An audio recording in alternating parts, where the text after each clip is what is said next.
السلام علیکم۔ آج منگل ہے، اگست کی 11 تاریخ۔ میں ہوں خالد حمید، خبروں کے ایک بلیٹن کے ساتھ۔ شام کی عدالت نے مفرور سابق صدر بشار الاسد کو سزائے موت سنا دی ہے۔ غیر ملکی خبر ایجنسی کے مطابق شام کے معزول صدر بشار الاسد کو ان کی غیر موجودگی میں سزا سنائی گئی۔ غیر ملکی خبر ایجنسی کے مطابق عدالت نے بشار الاسد دور کے سیکیورٹی عہدیدار اور ان کے کزن عاطف نجیب کو بھی سزائے موت سنائی۔ فیصلہ سنائے جانے کے وقت عاطف نجیب عدالت میں موجود تھے۔ عاطف نجیب شامی فوج میں بریگیڈیئر جنرل کے عہدے پر فائز رہ چکے تھے۔ سن 2011 میں وہ صوبے درہ کی پولیٹیکل سیکیورٹی برانچ کے سربراہ تھے۔ ان پر درہ میں مظاہرین کے خلاف کریک ڈاؤن میں کردار ادا کرنے کے الزامات عائد کیے گئے تھے، جس کے بعد شام میں شروع ہونے والی بدامنی نے بعد ازاں خانہ جنگی کی شکل اختیار کر لی۔ عدالت کے مطابق بشار الاسد کو پیشگی منصوبہ بندی اور جان بوجھ کر قتل کے الزام میں سزائے موت سنائی گئی ہے۔ واضح رہے کہ بشار الاسد اور ان کے بھائی مہر الاسد دسمبر سن 2024 میں حکومت مخالف حملوں کے بعد روس فرار ہو گئے تھے۔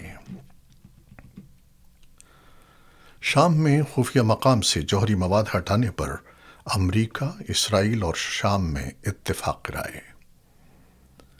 امریکی اور اسرائیلی حکام کے مطابق شام میں موجود خفیہ جوہری مواد کو ہٹانے کے لیے امریکہ، اسرائیل اور شام کے درمیان مذاکرات میں پیش رفت ہوئی ہے، جس کے بعد اس مواد کو جلد بین الاقوامی ایٹمی توانائی ایجنسی IAEA کے حوالے کیے جانے کا امکان ہے۔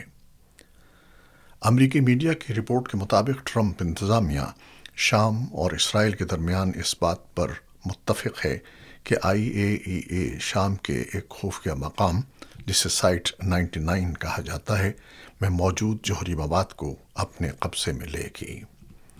امریکی میڈیا کے مطابق جوہری مواد کے معاملے پر امریکہ، اسرائیل اور شام کے درمیان کئی ماہ تک خفیہ سفارتی رابطے جاری رہے۔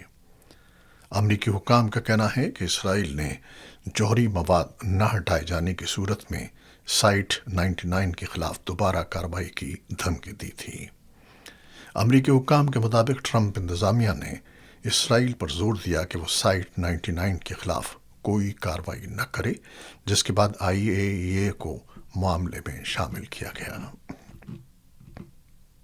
اور اب دوسری خبریں۔ امریکی فوج نے آبنائے ہرمز سے بارودی سرنگیں صاف کر دی ہیں۔ امریکی صدر ڈونلڈ ٹرمپ نے دعویٰ کیا ہے کہ امریکی فوج نے آبنائے ہرمز میں موجود بارودی سرنگیں صاف کر دی ہیں اور اس وقت آبی گزرگاہ کا کنٹرول صرف امریکی بحریہ کے پاس ہے۔ ٹرمپ نے کہا کہ صورتحال کچھ پیچیدہ ہے کیونکہ ایران بعض اوقات آبنائے ہرمز میں بارودی سرنگیں بچھا دیتا ہے، تاہم امریکی فوج ان کا سراغ لگا لیتی ہے۔ امریکی صدر کے مطابق امریکی فوج نے پوری آبنائے ہرمز کو بارودی سرنگوں سے صاف کر دیا ہے۔ دوسری جانب امریکی میڈیا نے دعویٰ کیا ہے کہ آبنائے ہرمز کے بندش کے باعث ایران کے جزیرے خارق سے خام تیل کی برآمد مکمل طور پر رک گئی ہے۔ CNN کے مطابق خارق کے تینوں آئل ٹرمینلز خالی ہو چکے ہیں اور 31 جولائی کے بعد سے جزیرے سے کوئی بحری جہاز یا آئل ٹینکر روانہ نہیں ہوا۔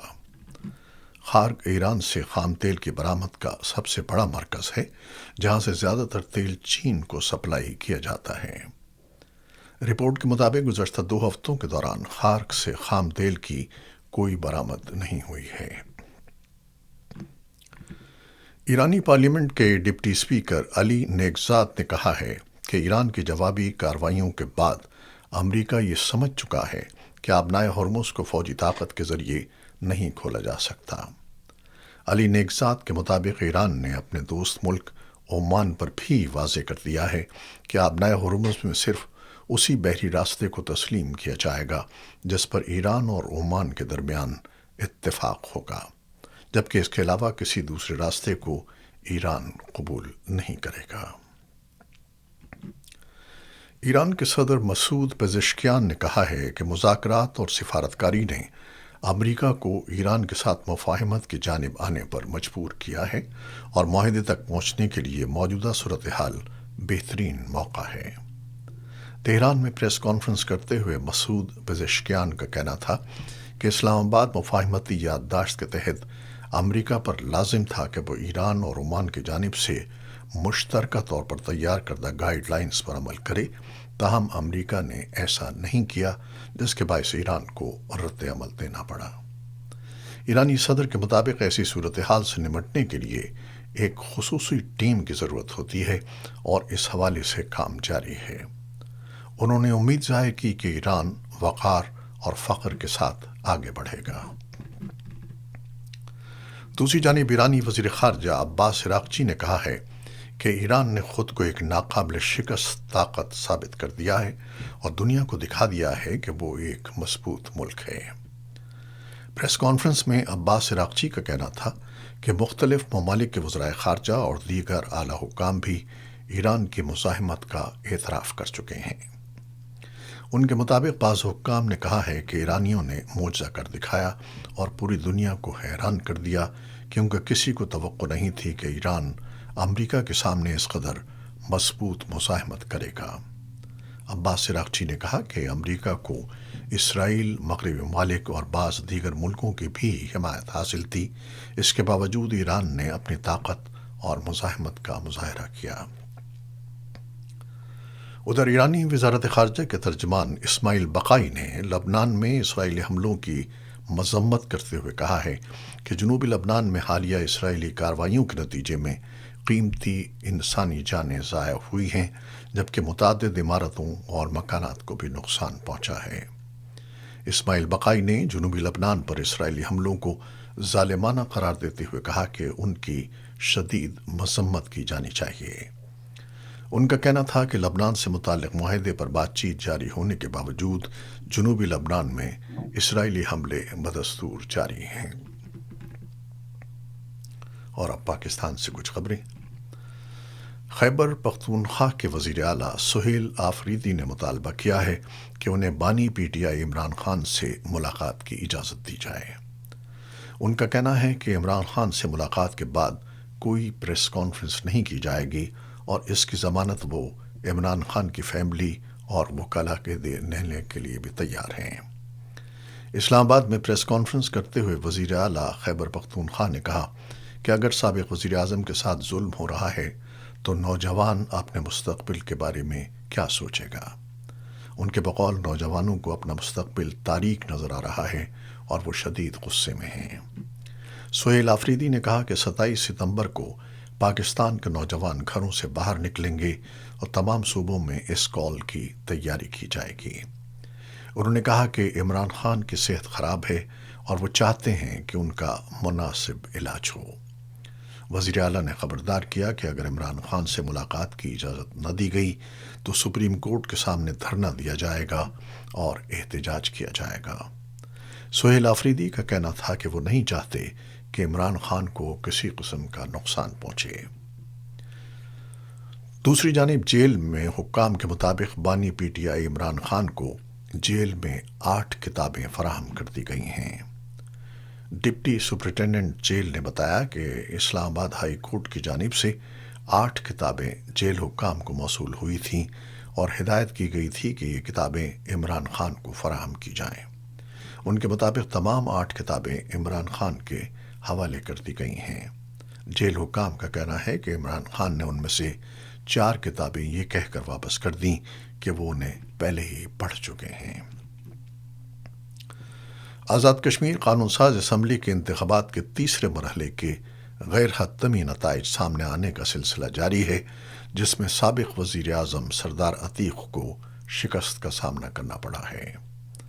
آزاد کشمیر کے اضلاع باغ اور حویلی کی 4 نشستوں پر پولنگ شام 5 بجے تک جاری رہی، جس کے بعد ووٹوں کی گنتی شروع ہوئی۔ اب تک سامنے آنے والے غیر حتمی سرکاری نتائج کے مطابق سابق وزیر اعظم سردار عتیق اپنی نشست جیتنے میں کامیاب نہیں ہو سکے۔ انتخابی شیڈیول میں تبدیلی کے بعد تیسرے مرحلے میں 4 اضلاع کے 7 حلقوں میں پولنگ ہونا تھی، تاہم نئے شیڈیول کے تحت باغ کے 3 اور حویلی کے ایک حلقے میں انتخابات کرائے گئے، جبکہ پونچھ کے 5 اور سدنوتی کے 2 حلقوں میں پولنگ مؤخر کر دی گئی۔ انتخابات کے تیسرے مرحلے کی مہم جموں و کشمیر جوائنٹ عوامی ایکشن کمیٹی یعنی JAAC کی قیادت میں ہونے والے احتجاج کے باعث بھی متاثر رہی۔ کمیٹی نے شہریوں سے انتخابات کے بائیکاٹ کی اپیل کی تھی۔ علاقائی حکومت نے حال ہی میں سیکیورٹی اور امن و امان کے خدشات کے پیش نظر JAAC پر پابندی عائد کی تھی۔ سن 2023 میں قائم ہونے والی اس تنظیم نے آزاد کشمیر کے عوام کے لیے زیادہ سیاسی حقوق اور دیگر مطالبات پیش کیے ہیں۔